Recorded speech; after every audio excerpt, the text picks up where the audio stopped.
Everyone in Los Angeles knew my name. Ethan Cole, 41. Hollywood's power player. My movies smashed box office records, my shows ruled prime time, and every studio chief in town bent when I called. To the public, I was untouchable. The truth? Nights ended the same way, alone in my glass mansion with bourbon and silence that roared louder than applause. No one saw me. They saw the brand, not the man. That Tuesday had already been hell. $100 million deal collapsed by noon. By mid-afternoon, my lead actor stormed off set. By evening, I was boiling. When my driver missed a turn on Sunset, I fired him and slammed the door hard enough to make the street echo. I needed air. I needed space. That's when she hit me. She came lumbering out of a greasy 24-hour diner, clutching a soda the size of a bucket. Her hoodie was faded, stretched tight across her chest, the word Ohio State nearly swallowed by fabric that clung too close. Jeans strained at her thighs, sneakers worn down at the edges. Her face was flushed and shiny, her messy bun half falling apart. She wasn't looking. Neither was I. We collided. The lid blew off. Coke exploded down the front of my $1,000 white shirt, ice cubes bouncing across the sidewalk. I froze, sticky liquid soaking through cotton. She just stood there, heavy and awkward, eyes wide for a second before narrowing with attitude. "You've got to be kidding me," I snapped. Her mouth twisted. "Relax, Hollywood. It's Coke, not blood." I glared at her, taking her in fully now. Round arms, soft stomach, the kind of body nobody in my world dared to show. "This shirt costs more than you make in a month." She crossed her arms under her chest, unbothered. "Then buy another. You people can afford 10. My jaw clenched so hard it hurt. A couple on the sidewalk slowed down to watch. I could feel my reputation bleeding out, right here on the pavement, sticky Coke dripping down my torso, while this oversized nobody in a diner hoodie mocked me to my face. "You think this is funny?" I growled. Her eyes flashed with something sharp. "No. I think it's pathetic. A grown man crying over a shirt." The words cut deeper than I wanted to admit. She shoved the empty cup into a trash can, brushed past me with surprising force, and kept walking, her steps heavy but steady, like she owned the ground. Nobody talked to me like that. Nobody dumped soda on Ethan Cole and walked away. And yet she had. The anger in my chest didn't fade. It burned hotter. This wasn't over. By morning the stain was gone, but the humiliation wasn't. Every time I closed my eyes I saw her face, round cheeks flushed, messy buns slipping, Coke dripping down my shirt while she smirked like she'd won. I told myself it didn't matter. I was Ethan Cole, one of the most powerful producers in Hollywood. Nobody remembered a sidewalk spat. But I did. I remembered every damn second. So when I stormed onto the studio lot that afternoon, I was already loaded with anger. The crew scattered when they saw me. Assistants ran to keep up, arms full of scripts. That was the way it was supposed to be. Fear. Respect. Control. Then I saw her. Across the lot, in the middle of catering tables stacked with styrofoam boxes, stood her. The girl in the faded Ohio State hoodie. Same flushed cheeks, same careless posture, except now she wore a catering apron that did nothing to hide the weight pressed into it. She was stacking coffee cups, laughing at something another worker said, like she didn't have a care in the world. My jaw tightened. Of all the people in Los Angeles, she had to show up here? On my set? I didn't think. I crossed the space in long strides, assistants trailing nervously behind me. "You?" I barked. She turned, blinking like she couldn't believe it either. Then that smirk returned.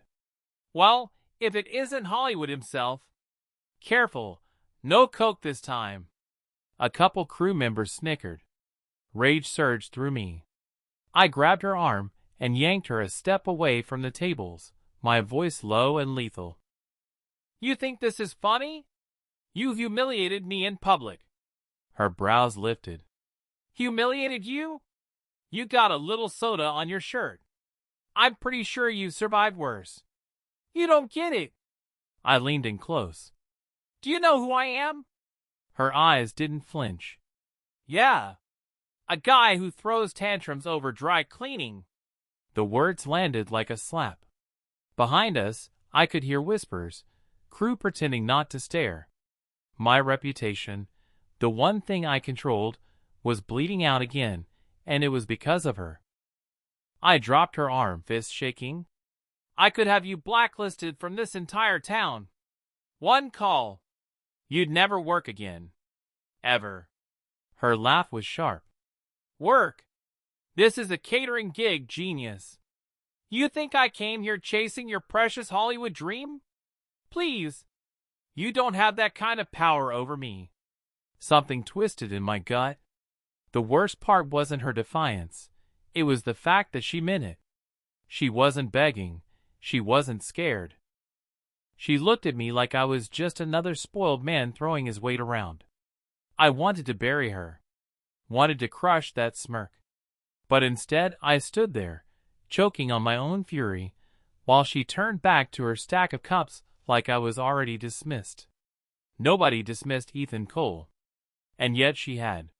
Twice. This wasn't just anger anymore. It was war. By the time the day ended, I was done.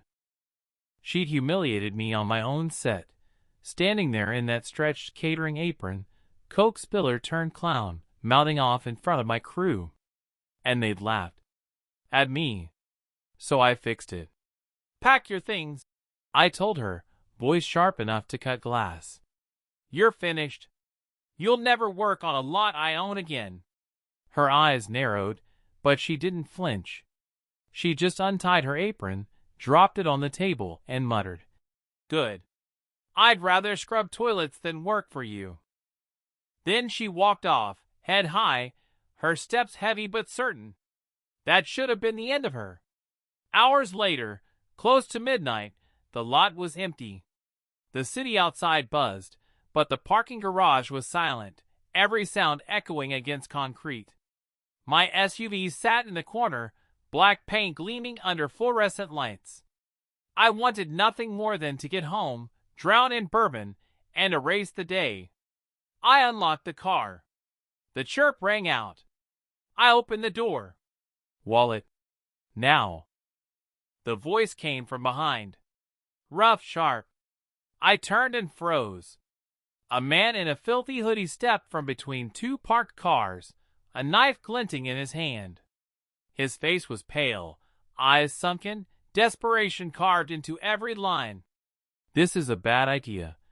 I growled, but my throat was tight. "Shut up," he hissed. "Wallet. Watch. Or I cut you." The blade flashed. He lunged. My back slammed into the SUV, breath ripped from my lungs. Fear crashed in. It wasn't paparazzi. Not a rival. Just a street thug who'd picked the wrong victim, and I was seconds from bleeding out on the garage floor. Then came the scream. "Hey!" She hit him like a battering ram. Rachel. The girl I'd fired hours ago. A catering tray cracked against his ribs with a metallic clang that rang through the garage. He staggered, cursed, swung at her, but she didn't back down. "Run!" she shouted at me. I didn't move. My body locked, watching as she barreled into him again, heavy and unyielding, knocking the knife loose. It clattered across the concrete. He shoved her, hard. She stumbled but stayed upright, yanking a pink pepper spray canister from her hoodie pocket and unloading it into his face. The man howled, dropped to his knees, then staggered blind into the shadows, footsteps fading until silence returned. Rachel bent, scooped the knife with a napkin, and tossed it into a trash can. Then she turned, chest heaving, sweat glistening on her flushed face. "You okay?" I swallowed hard. Hours ago I'd fired her, called her worthless, and now she'd save me. The word stuck. I forced it out, cold. "I didn't need your help." Her laugh was bitter.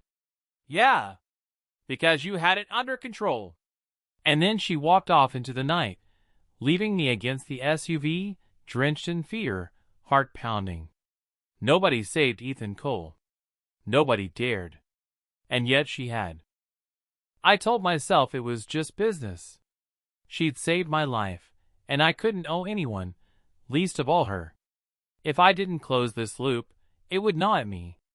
So I had my assistant pull her file. Wasn't hard. Rachel Miller, 28. One-bedroom rental in a tired building off Fairfax. That evening, I was there. The hallway stank of fried food and old carpet. My shoes didn't belong here. My suit didn't belong here. Hell, I didn't belong here. But I knocked anyway. The door opened. She stood barefoot in sweatpants and a faded t-shirt, her hair loose around her face. For the first time, she looked startled. Not defensive, not sharp-tongued, startled. "What the hell are you doing here?" I held up the envelope. "Compensation. For the other night." Her eyes flicked to it, then to me. She leaned against the frame, arms crossed under her chest. "You tracked down my address? That's creepy, even for you." "Don't flatter yourself," I snapped. "It wasn't hard." I pushed the envelope toward her. "Take it." She didn't. "I don't want your money." Something hot curled in my chest. Anger, yes, but not only anger. Nobody turned down Ethan Cole. Nobody. Yet here she was, standing in a cramped apartment with peeling paint, refusing what most people in this city would kill for. "You're broke," I said flatly, glancing past her at the second-hand couch, the stack of bills on the counter. "You need it." Her jaw tightened. "Maybe. But I don't take payment for being human." The words landed heavy. For a moment, I didn't know what to say. I wasn't used to silence, not when money was on the table. I was used to yes. Always yes. Instead, I found myself staring at her. At the messy hair, the curve of her body, the fire in her eyes that no amount of struggle had dimmed. She wasn't polished. She wasn't beautiful the way Hollywood defined it. But she was real. And for the first time in years, I didn't know how to fight that. She sighed, softer this time. "You don't owe me anything. Go home, Cole. Forget it happened." She started to close the door. On impulse, I stopped it with my hand. "Rachel." Her name felt strange in my mouth. Too personal. "I can't forget it." Her eyes searched mine for a long beat, suspicious but curious. Then, slowly, she let the door open again. And just like that, I knew this wasn't about money anymore. I kept telling myself it was coincidence, that I wasn't following her. But 2 nights in a row I ended up in the same place as she did, first at a corner store, then at a gas station. And now here I was again, in a booth at some greasy diner on Melrose, pretending the burnt coffee in front of me was worth the wait. She came in late, hair pulled into the same careless knot, hoodie and jeans hanging loose but tight where it mattered. She didn't glide like the women in my world. She stomped. And still, the entire diner seemed to shift when she barked an order at the cook, her voice slicing through the static of clinking plates. Then she saw me. "You've got to be kidding me." I leaned back, smirk curling at the corner of my mouth. "Relax. It's a free country. Maybe I just like the food here." Her laugh was sharp, humorless. "Food? You didn't even open the menu. You're here for me." I shrugged. "Maybe the universe wants us to keep running into each other." She tilted her head. "Or maybe you're just a rich creep with nothing better to do." The jab stung. More than it should have. My hand tightened on the mug. You saved my life. I'm just making sure you're safe. Call it surveillance. Rachel leaned on the edge of the booth, eyes drilling into me. Safe? From what? Another guy with a knife? You froze, Cole. I didn't. If anyone needs protection, it's you. The words were like acid.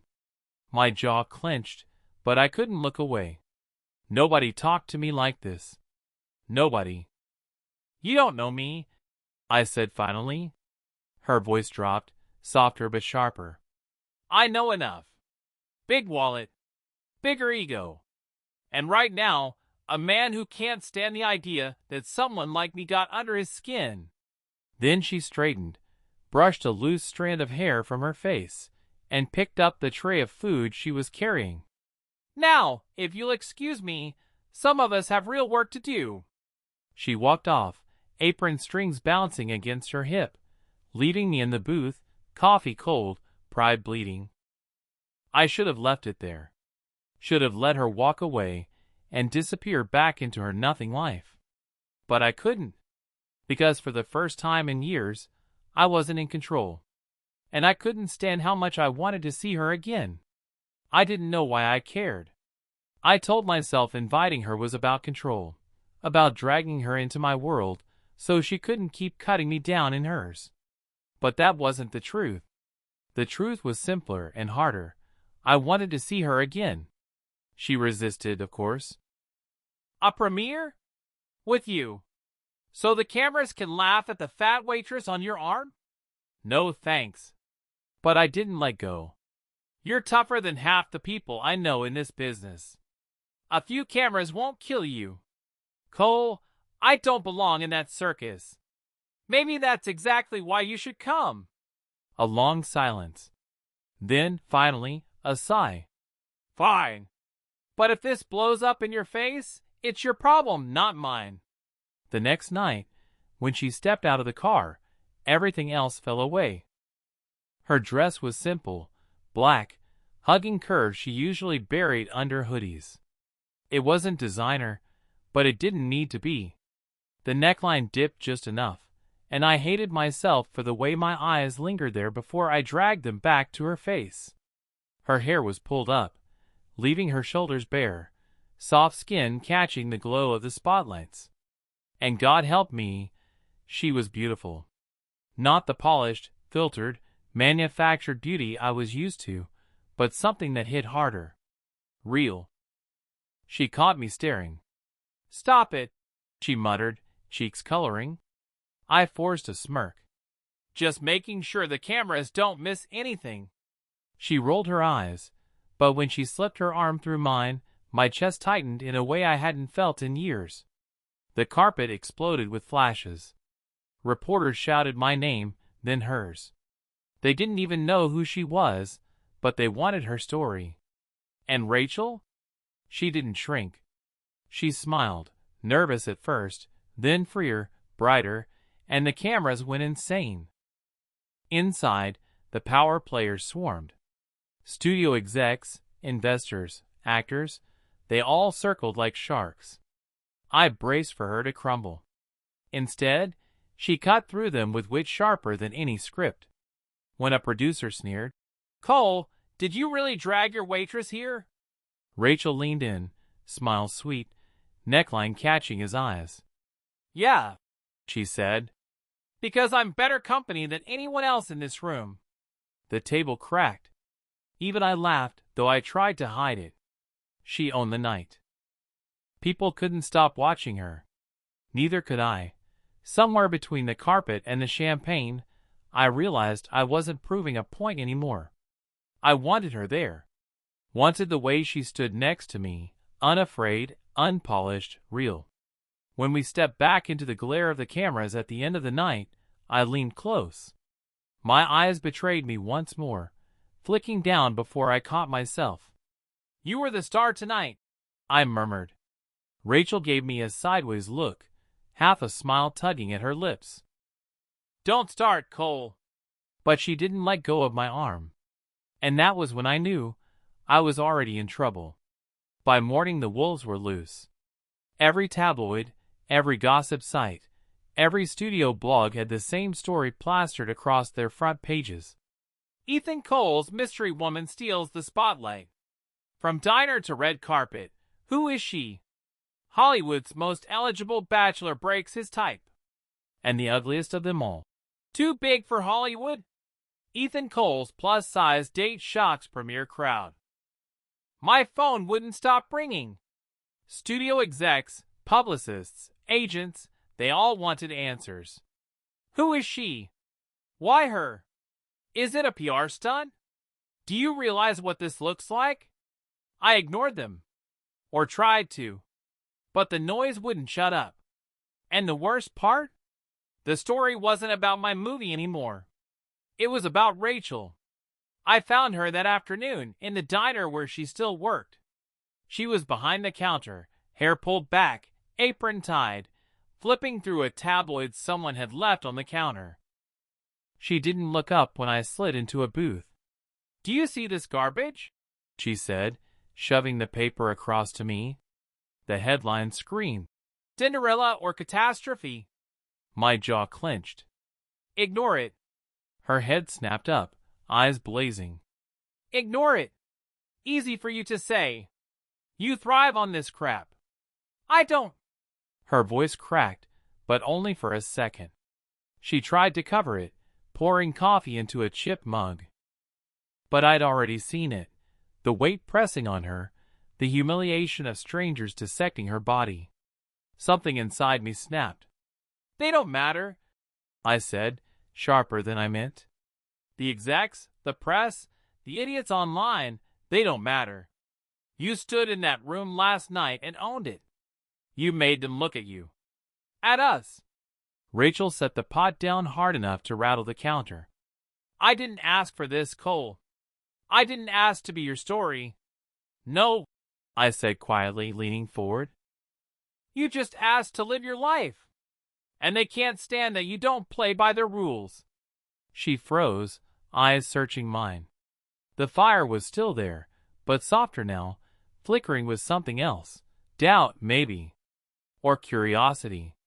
And before I could think better of it, I moved. 1 second, she was glaring at me. The next, her lips were under mine. Not polished, not practiced, just raw. Real. Her breath hitched, and for a heartbeat, I thought she'd shove me away. But she didn't. Her mouth parted, soft and warm, and the world outside, the headlines, the cameras, the endless noise, vanished. When I finally pulled back, her cheeks were flushed, eyes wide. "What the hell was that?" she whispered. "The truth," I said, my voice rough. "I don't want to walk away." She stared at me for a long moment, then shook her head, muttering, "You're insane." But her lips were still trembling, and she didn't step back. And for the first time in years, I wasn't sure if I'd crossed a line, or finally found the one thing worth breaking them all for. I could still feel her lips when I got home that night. The taste of coffee, the sudden heat, the shock of her breath against mine, it rattled me harder than any headline. Hollywood was burning, studios in panic, my phone exploding with calls. But all I could think about was the fact that she hadn't shoved me away. She should have. The next morning, I found myself back at the diner. I didn't plan it.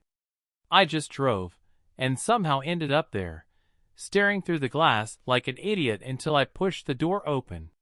Rachel was behind the counter, hair tied back, eyes tired but still sparking with that same fire. She froze when she saw me. "You again?" I slid into the same booth where it had happened.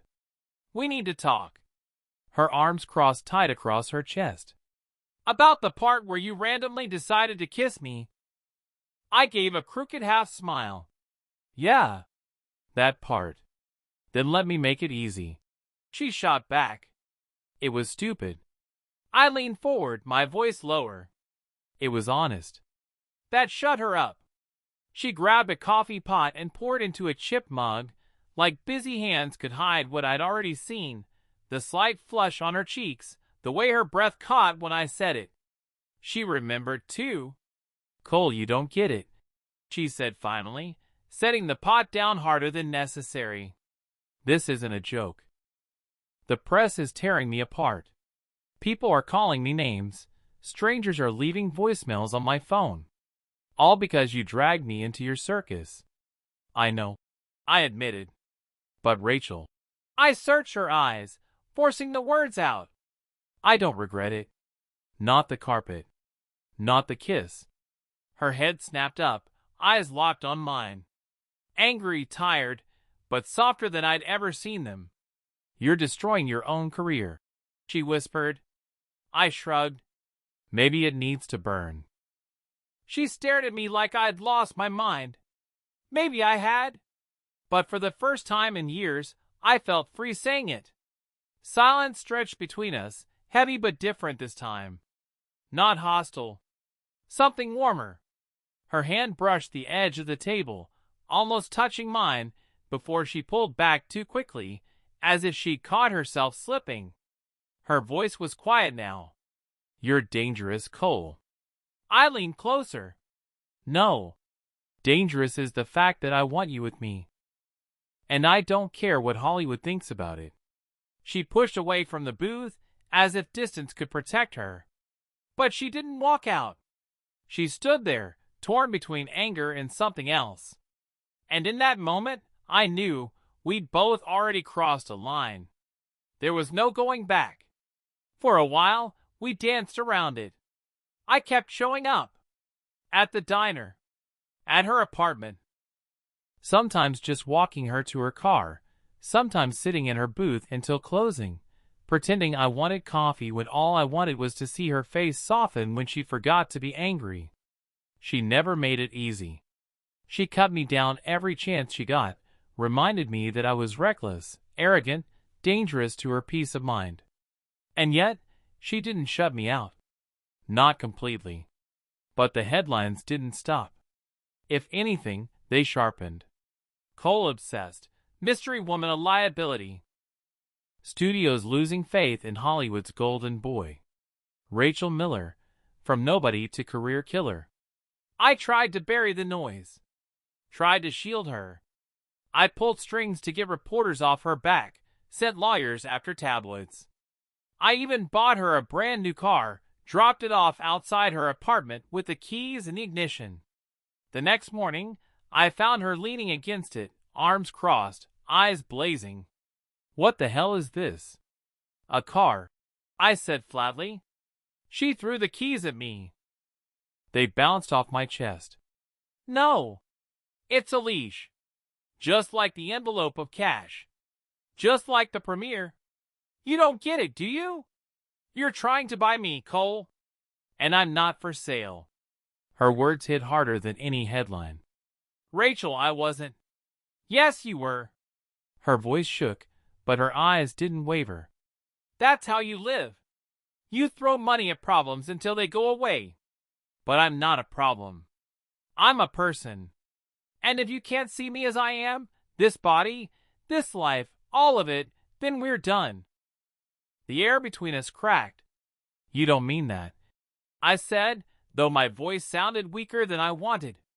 She stepped closer, her face inches from mine, fire in her eyes. I do. I won't be your project. I won't be your scandal. I won't be something you hide or fix. Either you want me, exactly as I am, or you walk away. The silence that followed was brutal. For the first time in my career, I couldn't spin it, couldn't negotiate.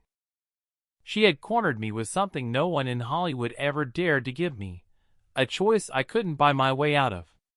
I wanted to tell her yes. Wanted to grab her, kiss her, promise her the world. But the words stuck in my throat.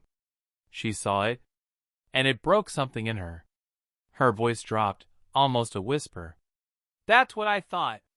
She turned, walking back toward her building, her steps heavy but steady. She didn't look back. And I stood there in the glow of the streetlights, clutching a pair of car keys like they weighed 1,000 pounds, knowing for the first time in years that I was the one in danger of losing everything that mattered. And not the career. Her. The premiere had made her a headline. The kiss had made her a scandal. And the ultimatum, that had almost destroyed me. For days after Rachel walked away, I tried to bury myself in work. I took meetings, read scripts, sat in boardrooms full of cowards who wanted me to apologize, distance myself, replace her with another model on my arm. But everything felt empty. Deals, contracts, cameras, it all rang hollow. For the first time in my life, I realized the terrifying truth. I didn't care if Hollywood chewed me up. The only thing that scared me was losing her. The opportunity came sooner than I expected. It was a press conference for my next big project. Investors, journalists, cameras. It was supposed to be my chance to reassure the industry that Ethan Cole was still untouchable. That my image was intact. My agent hissed in my ear before I went on stage. "Keep it clean. Don't mention her. Deny if you have to. This is life or death for your career." I nodded. Then I stepped up to the microphone. The lights were blinding, the room packed. The first question came fast. "Mr. Cole, are the rumors true? Who is Rachel Miller to you? Is she really worth risking your empire?" For a moment, silence hung heavy. My old instinct screamed, dodge, spin, protect the brand. Instead, I leaned forward. "She's the woman who saved my life," I said, my voice steady. Twice. Once in a parking garage when a man had a knife to my ribs, and again when she reminded me that I was more than the headlines, more than the money, more than this machine. A murmur rippled through the crowd. Cameras clicked like gunfire. "I've spent years building an image you all love to consume," I went on. "But it was empty. Rachel Miller showed me what was real. And if that costs me deals, investors, premieres, so be it. Because I'd rather lose Hollywood than lose her." The room erupted. Some reporters shouted questions, others laughed, some clapped. My team looked like they were about to faint. But for the first time, I didn't care. And then I saw her. She was standing at the back of the room. I hadn't known she'd come. Her arms were crossed, her eyes shining with disbelief. Slowly, the corners of her mouth curved into the smallest, most devastating smile I'd ever seen. I left the podium, walked straight through the rows of cameras and microphones. The crowd shouted my name, but I only had eyes for her. When I reached her, I didn't ask permission. I pulled her close and kissed her, hard, unashamed, in front of every lens in the city. The flashes went insane. The room roared. But in that moment, none of it mattered. Not the studios, not the press, not the empire teetering on the edge. All that mattered was her lips on mine, her arms tightening around me, and the quiet certainty that for the first time in my life, I hadn't chosen power. I'd chosen love. The headlines burned for weeks. Some called me reckless, some romantic. Studios wavered, investors panicked, and the gossip columns had a field day. But the storm passed. They always do. The movies kept getting made. The money didn't vanish overnight, though a few friends did. Funny how people disappear when you stop playing by their rules. I didn't miss them. What I had instead was Rachel. She refused to move into the hills, said she'd suffocate up there. So half the time I was in her tiny apartment off Fairfax, tripping over stacks of books and eating takeout at a wobbly kitchen table. And I liked it. It felt more real than 100 premieres. Other nights she stayed with me, and the glass mansion didn't feel like a coffin anymore. It felt alive, her laughter echoing through the empty rooms, her clothes draped over furniture like she was claiming the space for herself. The cameras still followed us sometimes. They still shouted questions, still tried to turn her into a headline. But she stopped flinching. She walked beside me with her head high, and every time they asked, "Why her?" my answer was the same. because she's the only one who sees me. One night, months later, we ended up back at that greasy diner where it all started. The waitress brought fries, Rachel smirked, and I laughed harder than I had in years. She leaned across the table, eyes softer now, but still sharp. You know you ruined your brand for me, right? I reached for her hand, threading my fingers through hers. No, I said. I found it. And in that moment, with her fingers squeezing mine and her smile breaking open, I knew everything I'd built before her was hollow. This, us, the life we were making out of chaos, was the real empire,